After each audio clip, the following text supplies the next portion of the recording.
Welcome to Assam Tribune analysis of 9 September 2020. At Civil Services Achievers Point, we have various courses. You can join these courses by calling at the number given below. You can also follow us on the social media platforms. This Assam Tribune analysis is based on the new pattern of APSC. However, this is also useful for UPSC and other state level government examinations. These are the important newspaper articles of today's Assam Tribune newspaper and the important editorials we are discussing. So students, let us begin. The first article we are discussing today is that Rafale jets to be inducted into the IAF tomorrow. Now this is a very important topic as it has been regularly in news. This topic is from General Studies 3 paper, topic security. Defense Minister Rajnath Singh, his French counterpart Florence Parly and India's top military brass will attend a ceremony in Ambala Air Base to formally induct 5 Rafale fighter jets into the Indian Air Force. So India has ordered, or rather India is buying Rafale jets from France, and the jets are produced by French aerospace major Dassault Aviation. The first batch of 5 Rafale jets arrived in India on July 29, nearly 4 years after India signed an intergovernmental agreement with France to procure 36 of the aircraft at a cost of around rupees 59,000 crore. So the deal was signed on July 29, nearly 4 years ago, and it was an intergovernmental agreement with France to procure 36 of the aircraft at a cost of rupees 59,000 crore.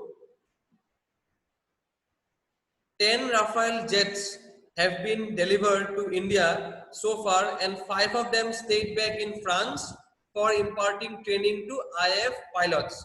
So 10 Rafale jets have been till now delivered to India, and out of the 10, 5 have been sent to India and 5 have stayed back in France so as to impart training to IAF pilots. The delivery of all 36 aircraft is scheduled to be completed by the end of 2021. Now coming to the next important article, Russia seeks India's help for Sputnik 5 vaccine. So we have already covered in our earlier current affairs classes that Russia has developed a coronavirus vaccine called Sputnik 5 and its phase 3 trial and production is nearly beginning.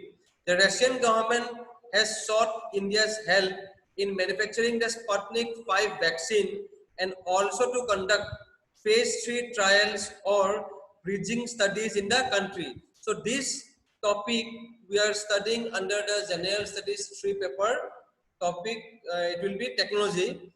So Sputnik 5 is an adenovirus vector based vaccine, was developed by the Gamaleya Scientific Research Institute of Epidemiology and Microbiology. So it's a Russian medical institute along with the Russian Direct Investment Fund, and the vaccine was registered on August 11.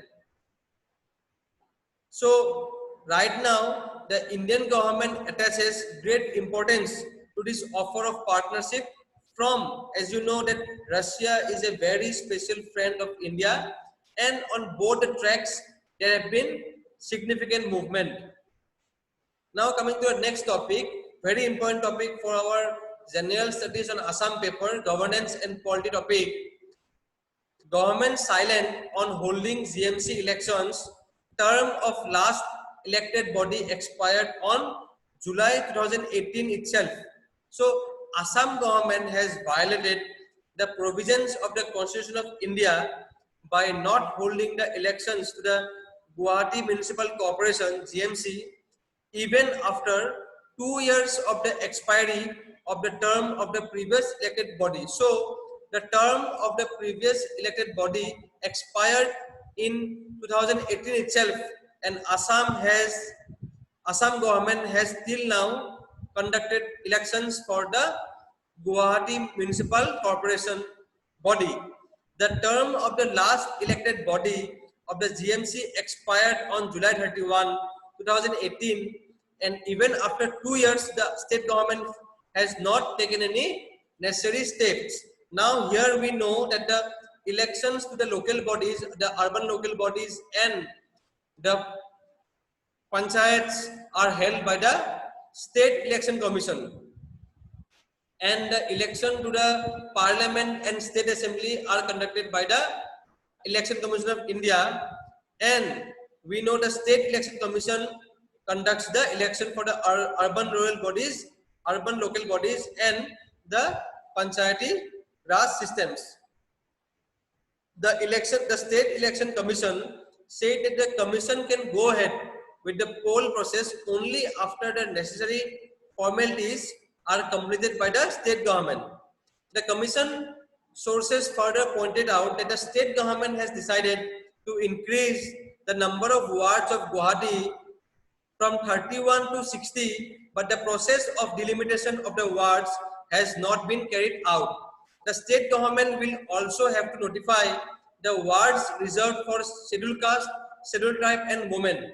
And we also know that 33% of wards of the GMC should be kept reserved for women. So meanwhile, the former deputy mayor of the GMC, Bolen Bharali, had said that the government has clearly violated the Constitution of India by not holding the polls to the GMC. He further said that the elections to the municipal bodies and panchayats should be held in every 5 years, and even in case an elected body is dissolved by the government, the polls should be held within 6 months.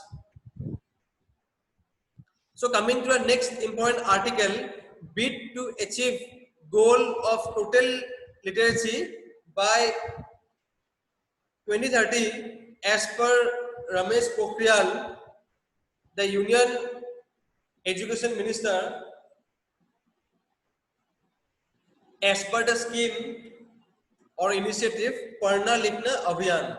Now this is a very important topic and we are covering this article under the General Studies 2 paper, topic Governance and Polity.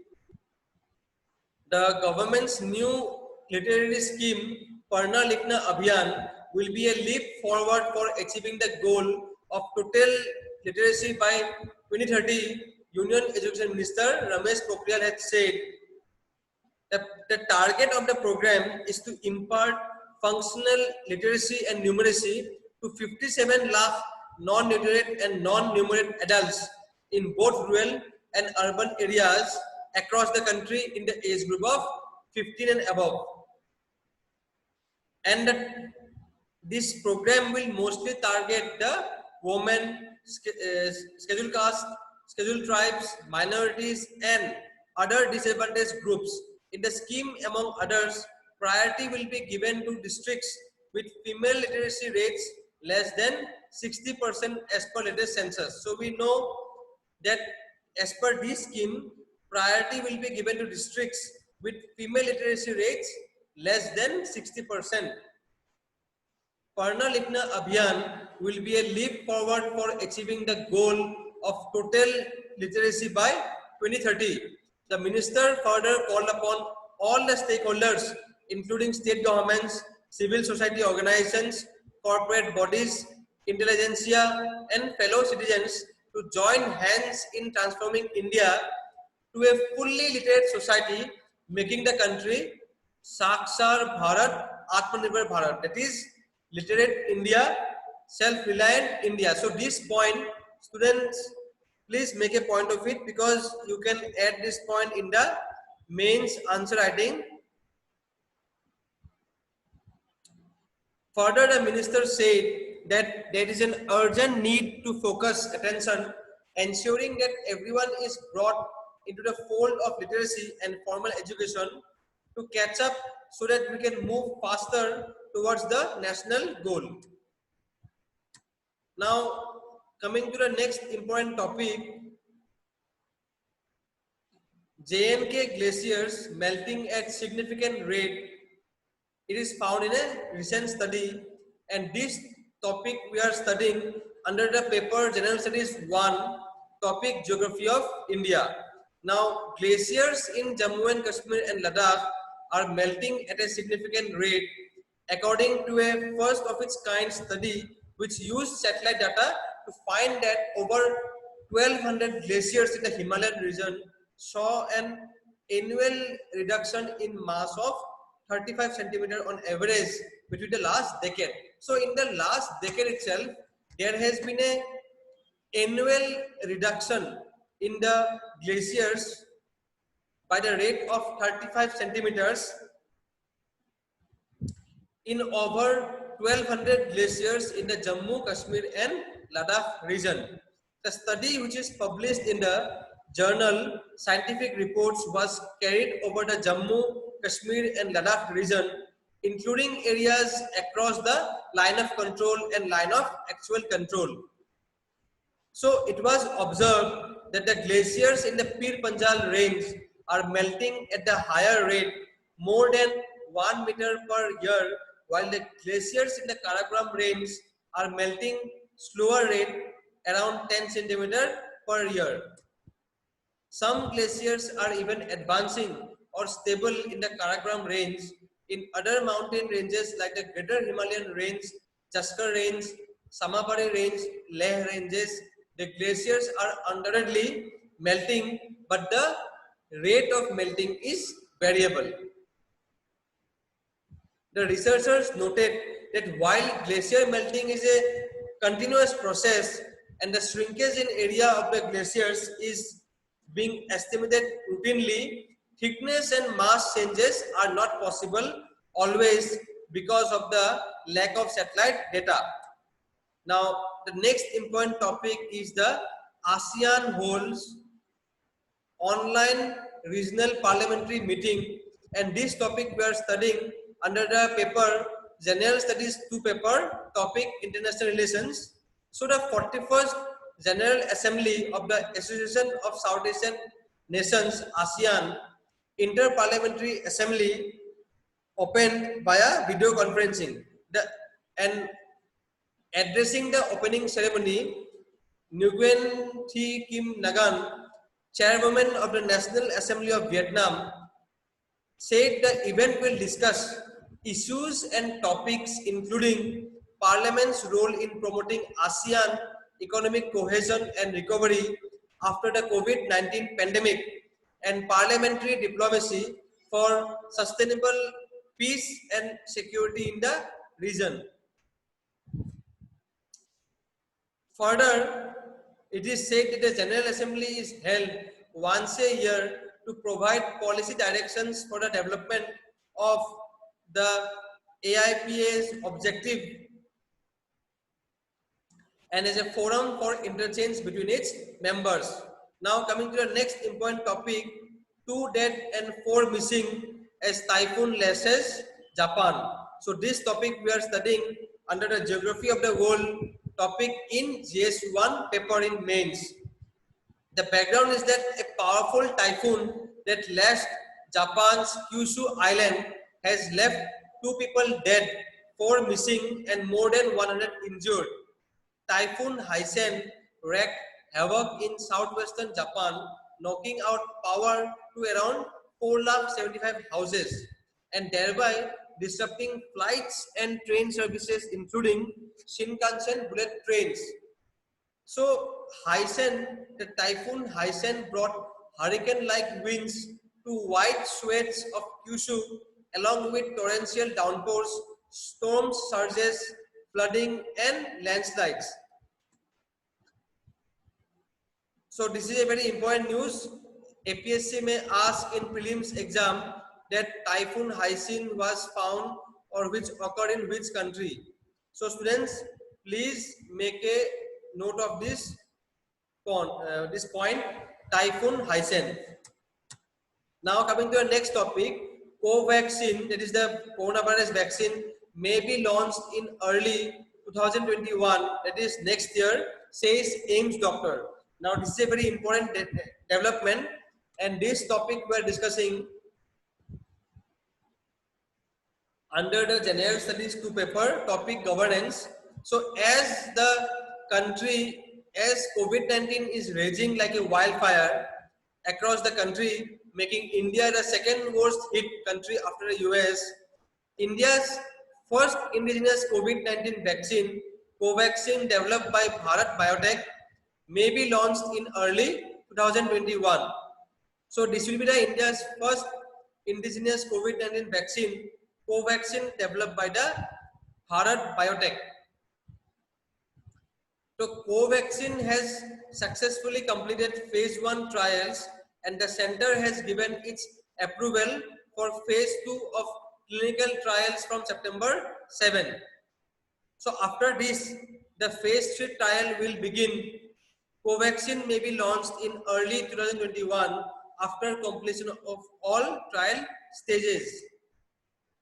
Covaxin is an inactivated vaccine which injects doses of the virus that have been killed, aiming to prompt the body to build antibodies, and in this process the virus does not pose a threat.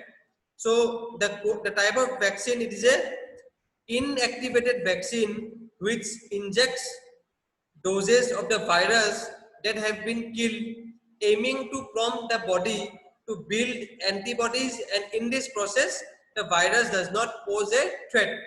He added that Covaxin and the Oxford University AstraZeneca vaccine candidate in India are technically at the same level in the clinical trials stage, though the Oxford vaccine has reached phase 3 clinical trials in Britain, Brazil and South Africa. India is now the second worst hit country by COVID-19 after the US, with 42,80,000 coronavirus cases since the first was reported on January 30. Now coming to the next important topic, Center has again reiterated that entire GST compensation dues will be paid to states. Now we have been covering this topic regularly since past few days, and this topic we are studying under the General Studies 3 paper, topic economic development. So Center has again reiterated or restated that to the states that it would pay the entire GST compensation dues to them amid mounting opposition over the borrowing options proposed in lieu of the shortfall in indirect tax collections.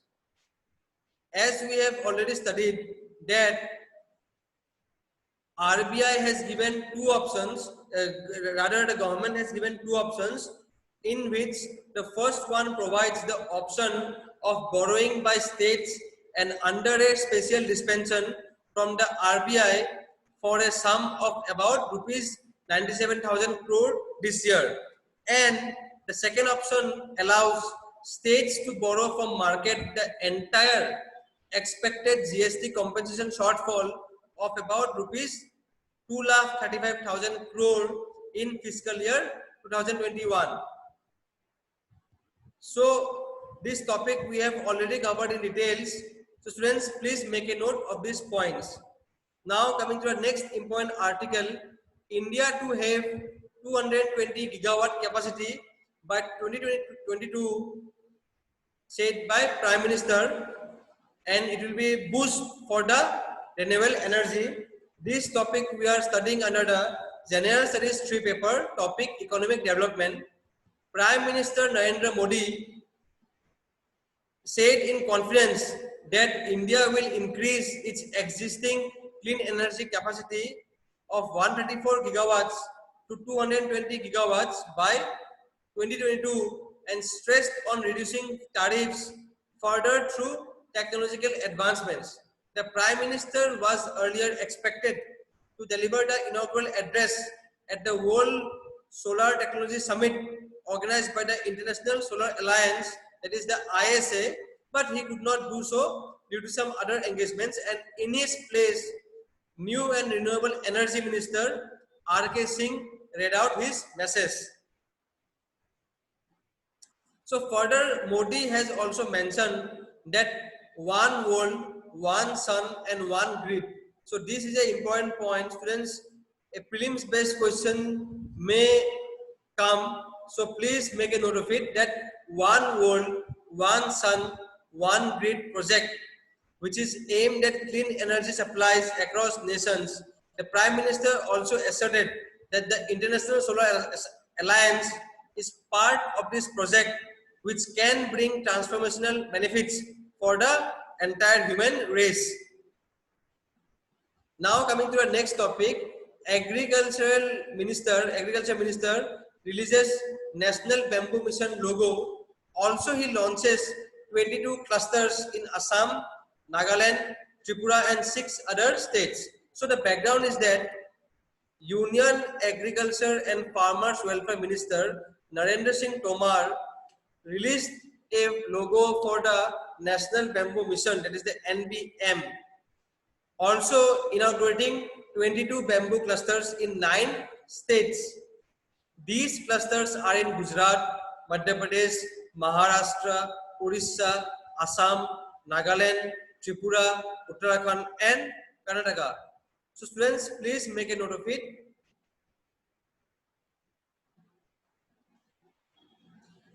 Further, he said that the government's goal in the bamboo sector is being achieved with the concerted efforts of all stakeholders of the mission, keeping in consideration the importance of bamboo. The Indian Forest Act 1927 was amended in 2017 to remove bamboo from the category of trees. As a result, now everyone can undertake cultivation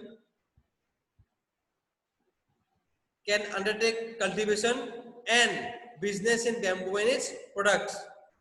Further, he is called upon the states to take forward the objectives of the National Bamboo Mission, which would contribute to the Prime Minister's call for an Atmanirbhar Bharat through an Atmanirbhar Krishi. So this is an important point. Students may quote this point in examination, in mains examination.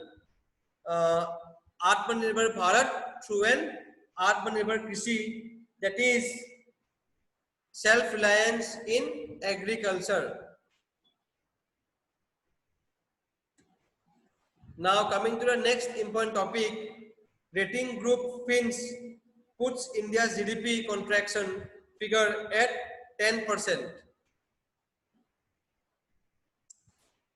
This topic we are studying under the General Studies 3 paper, topic economic development.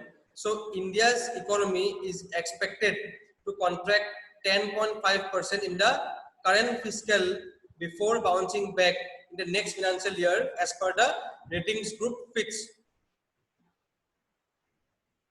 As we have already covered in our earlier current affairs class, that India's gross domestic product, that is India's GDP, contracted by a massive 23.9% in the April-June quarter, and some agencies have predicted negative growth even during the July-September quarter of the current fiscal.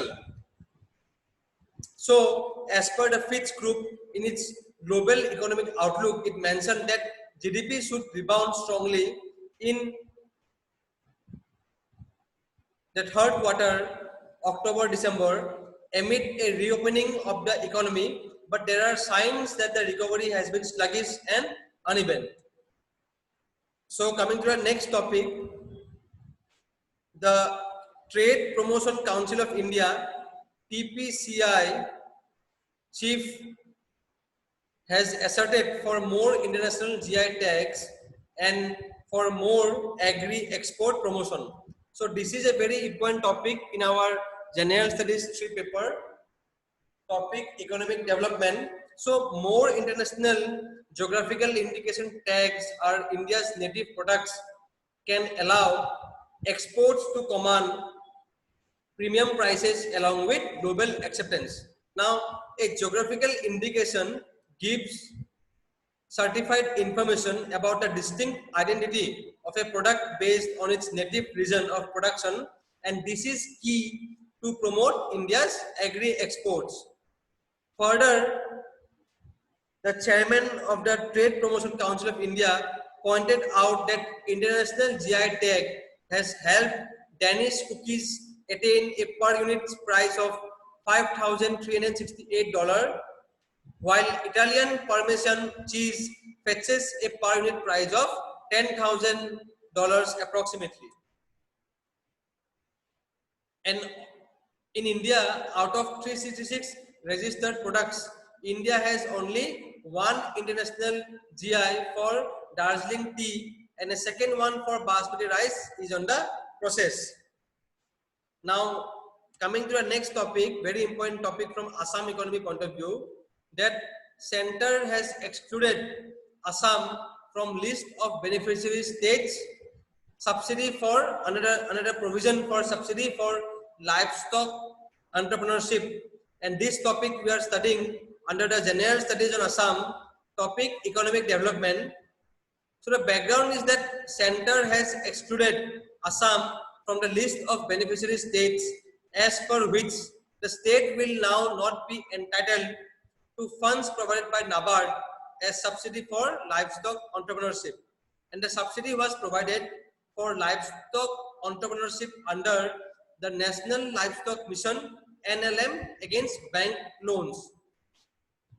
So according to an expert, this step simply doesn't sync with the state government's initiative to create more avenues for employment in the agriculture and livestock sector, and stands in contrast to slogans like Potharu Amar, Bazaru Amar. So this decision is not in line with our Atmanirbhar Assam initiative.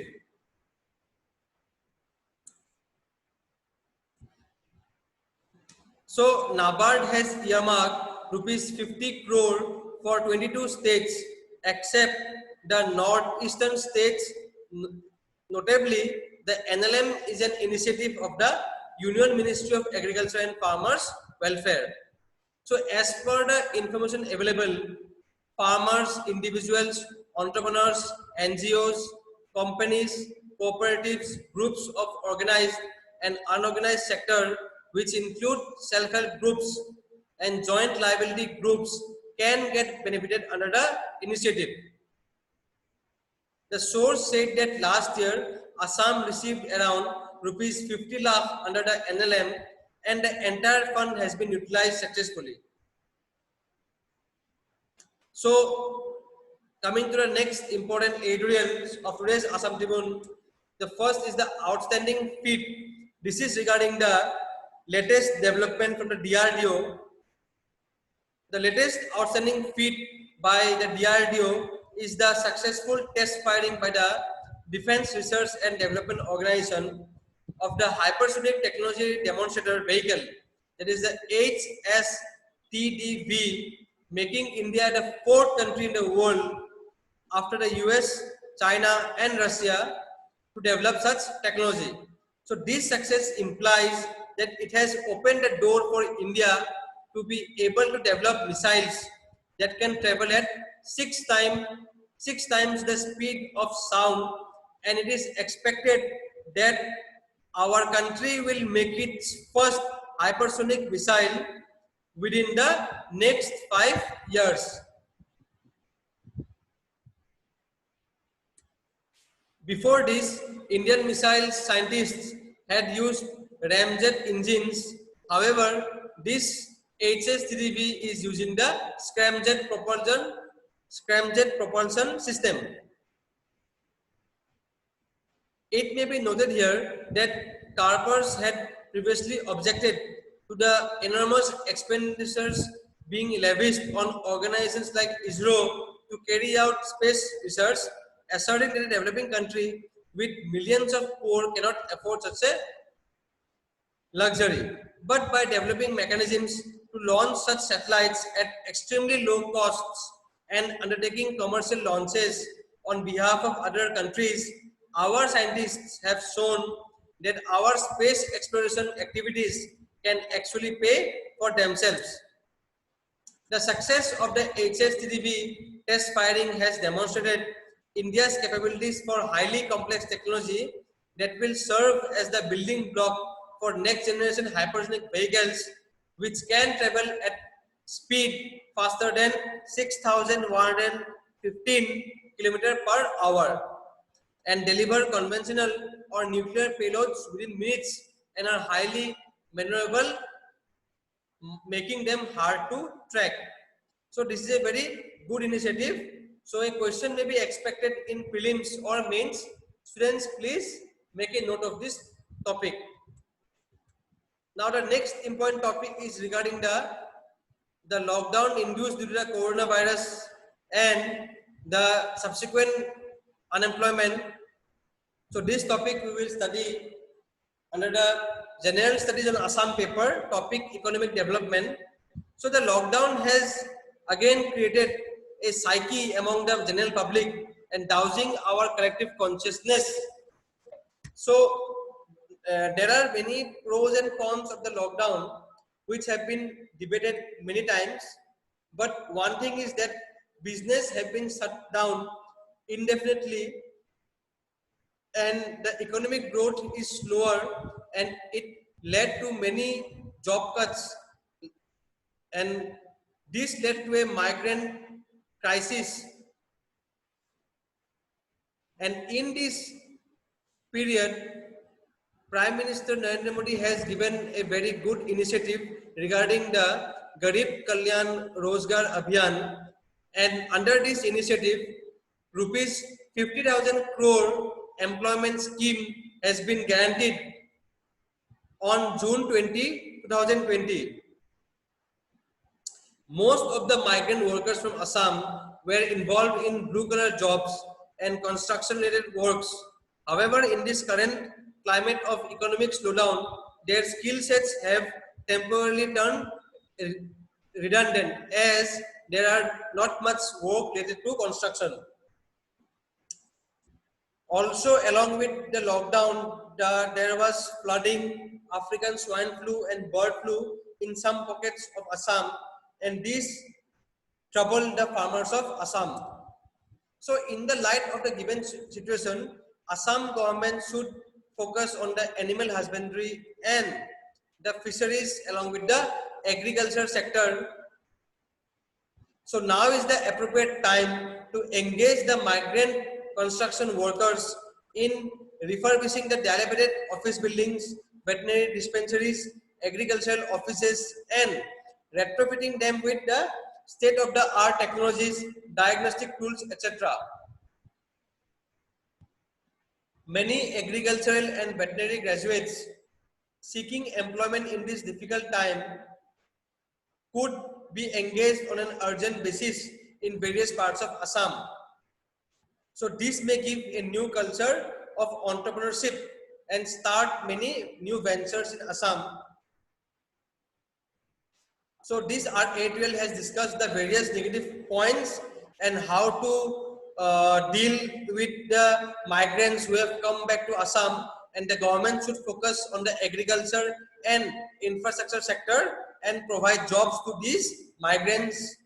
So with these students, we come to an end to today's Assam Tribune analysis. I hope this class was very helpful. Thank you for watching the class. Thank you.